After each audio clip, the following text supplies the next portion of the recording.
Dako na ng punuan niya pa. Dako ng punuan niya. Dako ng punuan niya na. Ako na maunan na no. Dako lagi dia eh. Daghan mo kuha dia. Bitanag. Yo, what's up mga kabirds, sa panibagong araw, panibagong vlog na po tayo ngayon ano. Kukuha kami mga kabirds ng balat ng banaba. Dahil ito talaga yung pinakamabisang gamot sa mga merong UTI no. Kukuha kami ngayon mga kabirds, kahit kunti lang. Talagang sumama ako dito para makita ko yung puno ng banaba. Right, so kasama ko ngayon dito si airpat ko no. Yun. So panoorin natin mga kabirds kung paano kukunin no yung balat. Right. So kalapit ng punuan niya. Akala mo na siya. Umuday ni.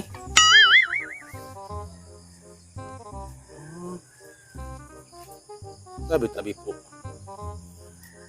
Tabi-tabi po. Tabi-tabi po.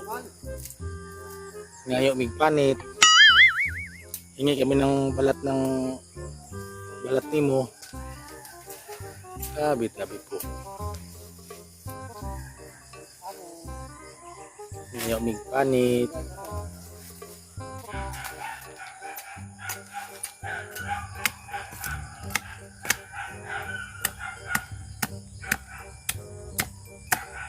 Daghan na yung kuha dito pa no? Kuha kinuha na nagtis Pero maalis dan ra po di ay inig kuhan. Mapapalitan din pala yung balat pagka nagkuha na.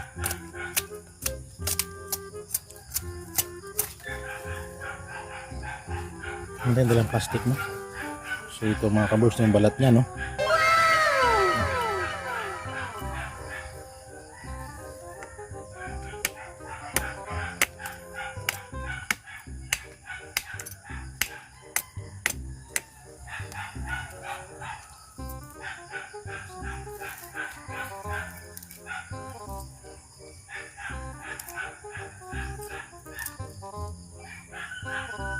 Lisod po rin kuhanin no?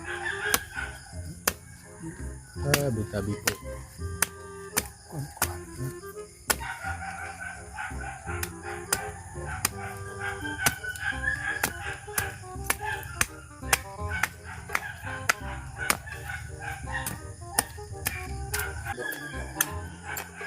Abot mong kamot.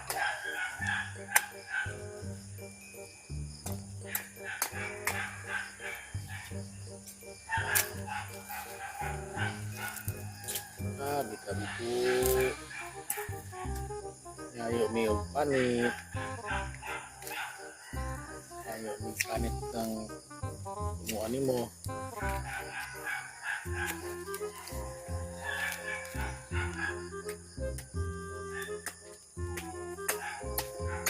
Mahirap din pala siyang ano, tanggalin.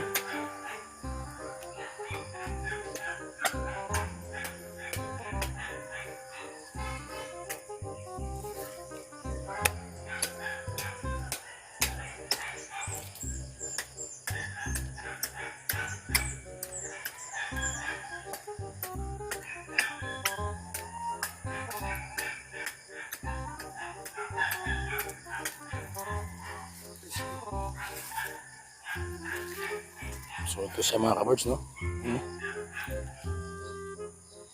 So kailangan pa itong alisin yung ano niya eh, yung unang balat.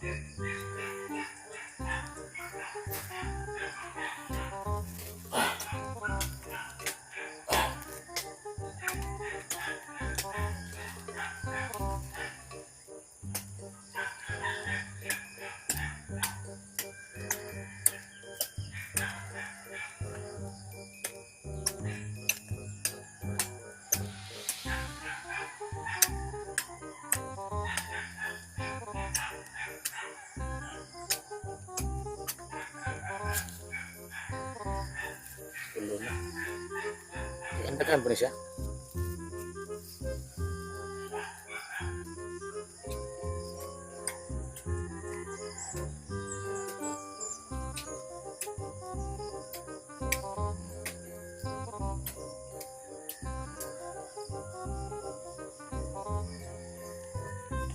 silupin. Kaya pa naman. Kaya pa na kung bit-biton. Pero ni, kulang pa. Kulang pa mo. So may ano siya mga kabers, so may katas-katas, no? Wow! Katas-katas na yung ano niya, yung balat niya. Yun, katas-katas siya.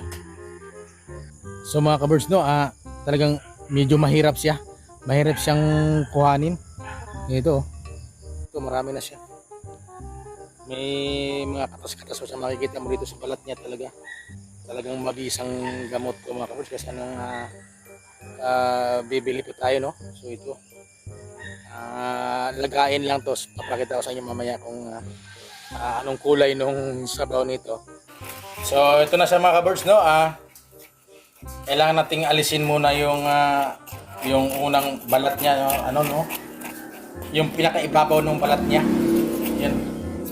Kailangan natin siyang alisin bago natin siya lagain. Kasi nang mabuti dahil medyo lumot yan mga kabers, yung nasa ibabaw na yan. Right, so ang susunod nito ay lagain na natin, no?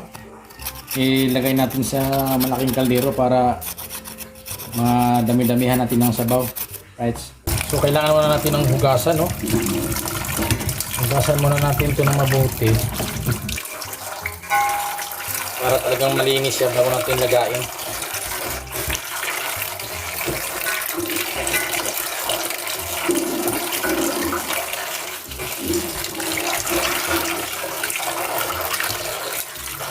Right, so medyo malinis na siya, no?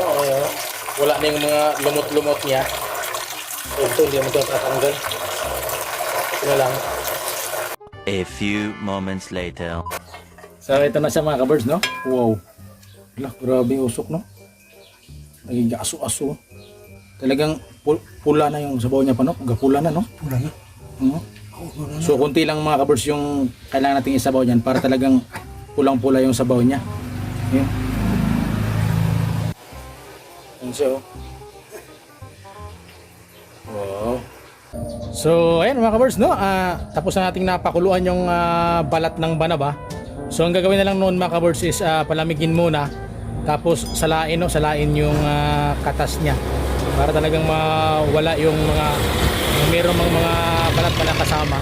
So kailangan natin siyang salain bago inumin. So kailangan noon mga kabirds, malamig na siya bago inumin. So maraming salamat sa lahat na nakaparoon ng mga video. Hanggang dito na lang. Bye bye.